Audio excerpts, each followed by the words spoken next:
بھائی عید میلاد النبی، نبی کی پیدائش کے دن خوش ہونا، نبی کی پیدائش کے دن جشن منانا، نبی کی پیدائش کے دن خوش ہو کر جھنڈیاں لگانا، نبی کی پیدائش کے دن جلوس نکالنا، یہ کب شروع ہوا بھائی؟ آخر تاریخ کیا ہے اس کی؟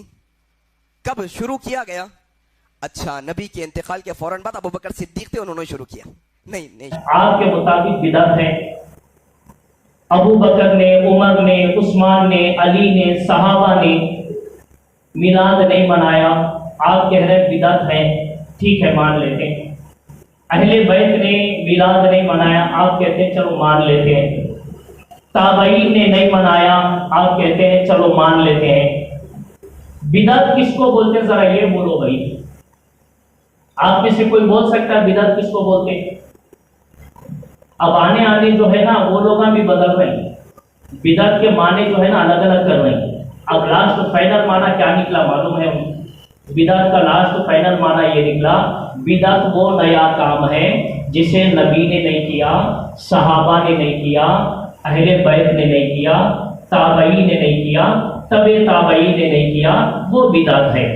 پہلے صرف حضور کے زمانے میں جو نہیں تھا وہ بدعت تھا۔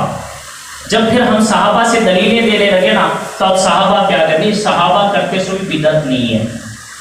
پھر اس کے بعد جب تابعین سے بولنا شروع کرے تو تابعین کے بارے میں بولنے لگے، نہیں تابعین کرے تو بھی بدعت نہیں ہوتا۔ پھر اس کے بعد ہم جب تبع تابعین سے دلیل دینے لگے تو تبع تابعین کے بارے میں کہنے لگے کہ نہیں یہ چاروں لوگ جو نہیں کرے وہ بدعت ہے۔ فائنل یہ آخری میں آ کے آج یہ چل رہا ہے، وہ نیو ماڈل بولتے ہیں نا کہ ہر موبائل کا نیو ماڈل نکلتا ہے، نیا ورژن نکلتا ہے، یہ بدعت کا نیا ورژن ہے ان کا کہ چار چیزیں، ایک حضور نے نہیں کیا، صحابہ نے نہیں کیا، تابعین نے نہیں کیا اور تبع تابعین نے نہیں کیا۔ اب آپ ان سے پوچھئے کہ جناب یہ جو ہم قرآن پاک پڑھتے ہیں نا، قرآن پاک ہے نا، یہ قرآن پاک جو آج پرنٹ ہو کے ہمارے سامنے ہے، زبر زیر اس پہ لگا کے ہے، ذرا پوچھئے حضور کے زمانے میں پرنٹنگ کی قرآن تھی تو یہ قرآن لینا کیا ہو گیا؟ جی بولیے کیا ہو گیا؟ بدعت۔ اور بڑی خاص بات بتاؤں، نبی کے زمانے میں، صحابہ کے زمانے میں، تابعین کے زمانے میں قرآن پہ زبر زیر نہیں تھے۔ یہاں علماء بیٹھے تھے حضرت؟ نہیں تھے۔ ہاں حضور کے زمانے میں قرآن پہ زبر زیر نہیں، صحابہ کے زمانے میں بھی نہیں، تابعی کے زمانے میں بھی نہیں۔ یہ کس نے لکھا معلوم ہے؟ زبر زیر کس نے لگایا؟ حجاج بن یوسف ثقفی، ایک بڑا ظالم گزرا ہے حضرت عبداللہ بن زبیر رضی اللہ تعالیٰ عنہ کے زمانے۔ سمجھ رہے ہیں؟ یہ نہ اس کو تابعین میں شمار کرتے ہیں، نہ اس کو صحابہ میں شمار کرتے ہیں، نہ تبع تابعین، کسی میں شمار نہیں کرتے۔ اس نے زبر زیر لگایا۔ اب یہ قرآن شریف پورا پڑھنا کیا ہوا؟ جی بدعت۔ ایسے سوال آپ پوچھیں گے نا تو پھر آپ سے بات ہی نہیں کرتا میلاد النبی کے بارے میں، پھر آپ سے بات ہی نہیں کرتا پھر دوسری چیزوں کے بارے میں۔ یہ تو قرآن پاک ہے۔ قرآن پاک کے بعد کس کا نمبر ہے؟ احادیث کا، حدیثوں کا۔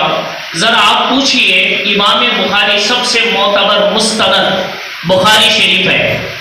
بعض محدثین نے یہ کہا ہے کلام اللہ کے بعد، قرآن مجید کے بعد سب سے افضل بخاری شریف ہے، بخاری شریف ہے۔ اب ان سے پوچھئے جناب آپ بخاری بخاری بول کے بولتے ہیں، بخاری حضور کے زمانے میں تھی کیا؟ صحابہ کے زمانے میں نہیں، تابعین کے زمانے میں نہیں، تبع تابعین کے زمانے میں، چاروں زمانے میں نہیں تھی۔ امام بخاری 200 سال ہجری کے بعد آئے ہیں، 200 ہجری کے بعد۔ تو اب بتائیے، نہ حضور کے زمانے میں بخاری، نہ صحابہ کے زمانے میں بخاری، نہ تابعین کے زمانے میں بخاری، نہ تبع تابعین کے زمانے میں بخاری، تو بخاری پڑھنا کیا ہوا؟ بدعت ہو گئے۔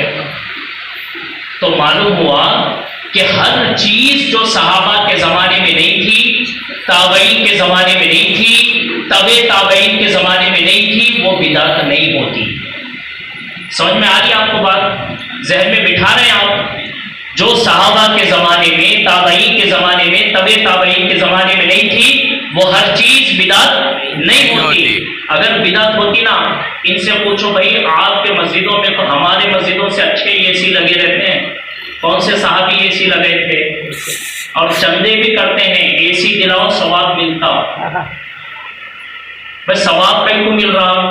مسجد کو دے رہے ہیں، مسجد کو دے رہے ہیں تو حضور لگے تھے، صحابہ لگے تھے، تابعین لگے تھے، تبع تابعین لگے تھے، نہیں لگے تو کیا ہوا؟ بدعت ہوا تو ثواب کیسا مل رہا؟